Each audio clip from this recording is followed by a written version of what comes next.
예, 더불어민주당 국민소통위원회 위원장 김현입니다.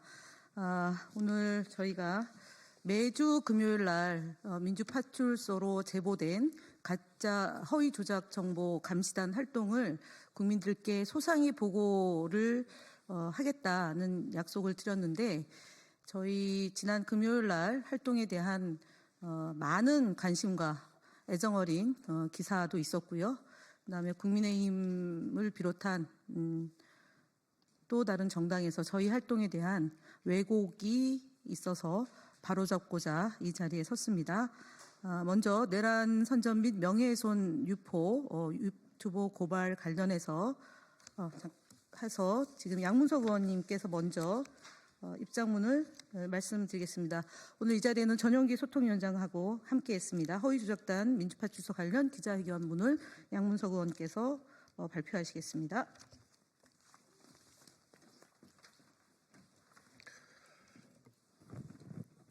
예, 가짜뉴스의 진원지 국힘당이 민주파출소가 무서운가 봅니다. 가짜뉴스의 진원지가 또 끌어온 시비, 우리는 담대하게 맞서겠습니다. 안녕하십니까. 더불어민주당 안산시갑 국회의원 양문석입니다.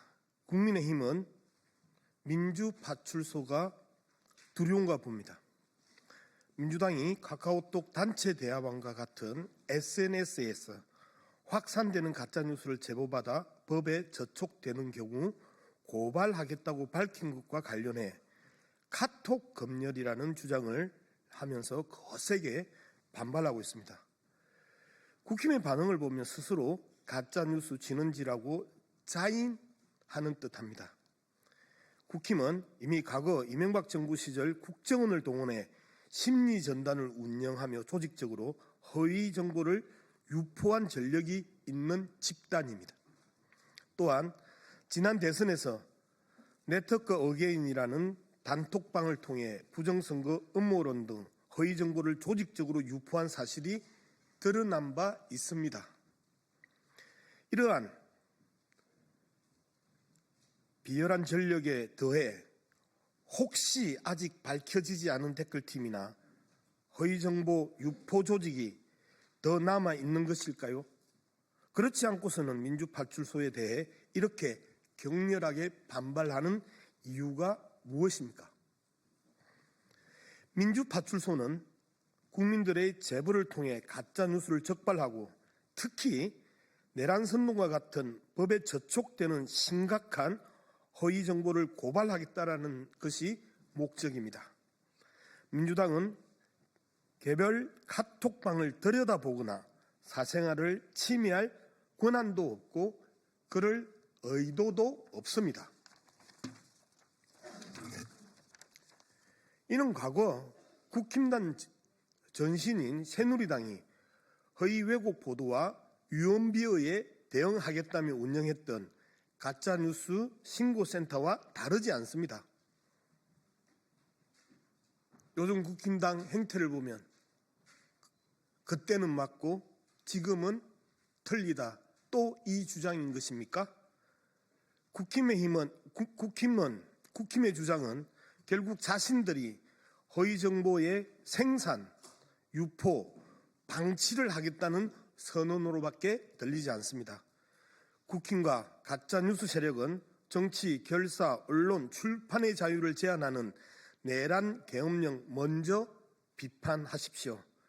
자유를 가장해서 적대시하면서 가짜뉴스의 자유를 이야기하는 그 논리는 가당치 않습니다.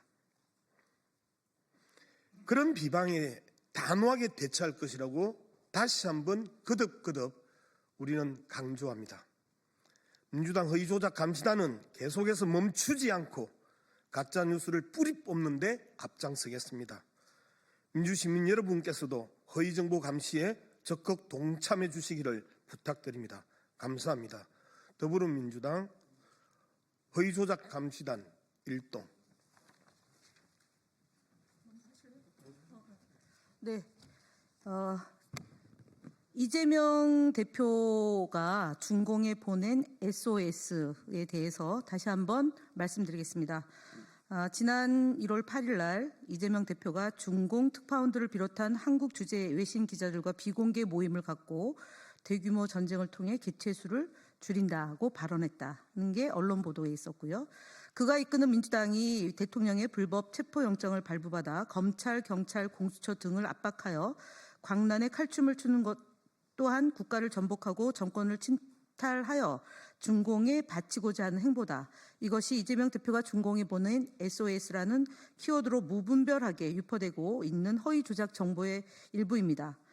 이재명 대표가 중화권 외신 기자들과의 만남에서 중국 정부의 도움을 요청하고 대규모 전쟁 등의 발언을 했다는 내용으로 전혀 다른 조작된 정보를 유포하고 있습니다.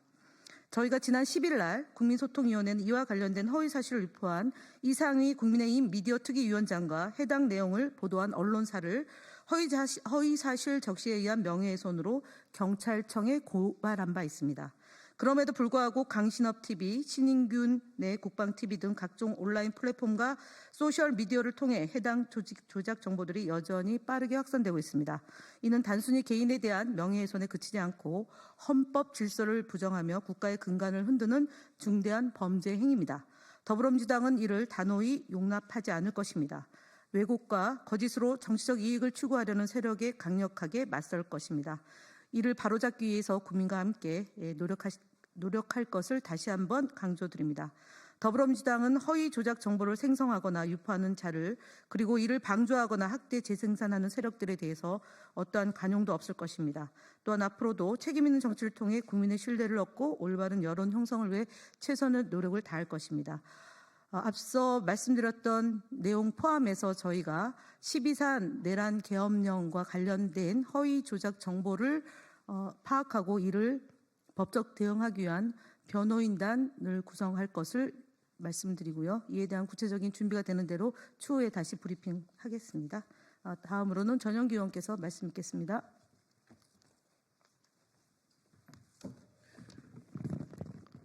네, 전용기입니다. 저도 한 말씀만 드리겠습니다. 내란 선전 행위는 중대한 범죄입니다. 가짜뉴스 유포는 보호가 아니라 처벌 대상입니다. 국민의힘은 이성을 되찾으시길 바랍니다. 국민의힘이 내란 선전죄 피고발인을 모집한다고 나섰습니다. 마치 나치당과 괴벨스를 보는 듯합니다. 내란을 옹호하거나 선전하는 가짜뉴스를 퍼나르는 행위는 단순한 의견 표명을 넘어 심각한 법적 문제로도 이어질 수 있습니다. 더불어민주당은 이런 범죄를 제보받아 법적 절차를 통해 신고하고자 하는 것입니다. 가짜뉴스 제작과 배포의 메커니즘을 근본적으로 타파해야 하기 때문입니다. 과거 텔레그램과 카카오톡 등을 통해 불법 행위에 연루되어 처벌된 사례들을 수도 없이 목격해왔습니다. 앞서 보셨듯이 실제 카카오톡 단체방을 통해 내란 선전 행위가 버젓이 이루어지고 있습니다. 이들은 자신이 범죄를 저지르고 있는지도 모를 수도 있습니다. 이것을 계속 방치할 수는 없는 일 아닙니까? 국민의힘은 전신인 과거 새누리당도 SNS와 카톡을 통해 무차별로 유포되는 허위 왜곡 정보에 대해서 그 유언비어에 대해서는 적극적으로 대응을 한다고 이야기하기도 했습니다.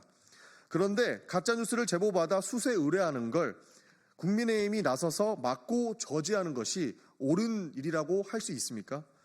그들을 비호하겠다라고 하는 것은 인정할 수 없습니다. 허위사실 유포는 보호 대상이 아니라 처벌 대상입니다. 국민의힘은 이성을 되찾으시기를 바랍니다. 최근 내란 수괴 혐의자인 윤석열 대통령을 지키겠다고 조직적으로 여론을 조작하려고 하는 움직임도 포착되고 있습니다. 그 여론 조작 사례들도 지속적으로 보도되고 있습니다. 드러난 것이 끝이 않을 것으로 보입니다. 그들은 뉴스 댓글 좌표 찍기, 특정인 좌표 찍기 및 대응 논리 제공, 헌법기관을 대상으로 좌표를 찍어 조직적으로 공격하기 등으로 보입니다. 여론 조작이 이처럼 조직적, 체계적으로 벌어지고 있다고만 봐도 과언이 아닐 것입니다.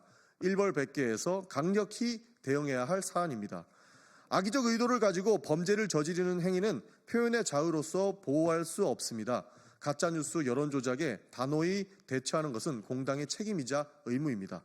국민의 안전과 민주주의를 지키기 위해서 물러나지 않을 것임을 다시 한번 말씀드립니다. 그리고 한 가지만 더 말씀드리겠습니다. 비상계엄이 해제되었기 때문에 내란 선동죄 또는 내란 선전죄가 성립할 수 없다고 국민의힘 의원님께서 주장하고 계십니다. 그러나 제2차, 3차 계엄이 거론되었기 때문에 단순히 1차 비상계엄 해제만으로 추가적인 내란의 가능성이 배제되지 않을 수도 있습니다. 그리고 더군다나 실제 내란이 일어나야만 내란 선동죄 또는 내란 선전죄가 성립하는 것도 아닙니다.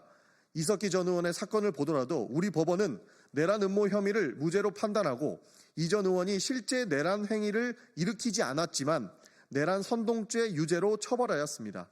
따라서 여전히 비상계엄이 필요하다느니 하는 실의 주장은 형법 제90조 내란죄, 범할 것을 선동하는 것으로 처벌 가능성이 충분히 있다는 해석이 있습니다. 이 점 참고 부탁드립니다. 감사합니다. 네, 이상으로 마치겠습니다. 궁금한 사항 있으면 밖에 백브리핑을 통해서 말씀드리겠습니다. 감사합니다.